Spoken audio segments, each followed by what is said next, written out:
We start with perfectly brittle behavior for the material making up the two members in the 2-unit active parallel system loaded by the load P that you see on the left. This is what the failure region looks like. If you compare it with what we had in the series case, the failure region was much larger. Only the region greater than R1 equals P and R2 equals P was in the safe region. Everything else was failure. Here, because of the parallel arrangement of the two members, we have a much smaller failure region. And we did talk about what happens when one member fails, how does the surviving members behave.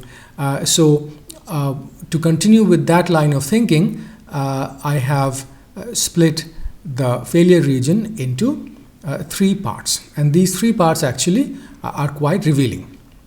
On the top, the region marked as 1 is those cases where the unit 1 or the first member fails first, followed by the second member failure. So in that case, R1 is less than alpha P, and because it's brittle, after failure it cannot take any load, so all the load goes on to the second member, and it also fails if R2, its strength, is less than P. So that is the block marked 1 on the right hand figure.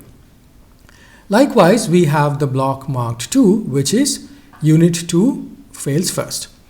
And then the third block, which is R1 less than alpha P and R2 less than 1 minus alpha P, that is the case when both fail together. So in some sense, there is no scope of redistribution of the loads. Both of these members are weak enough so that they cannot take the load given to them in intact condition.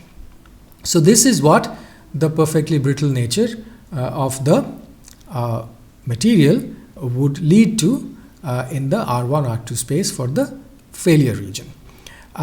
If on the other end of the idealization, these two members were made of perfectly ductile material, let us give that failure region for comparison, and subsequently we are going to go through the details of these failure regions, how they came up, and what consequence they have in terms of the failure probability.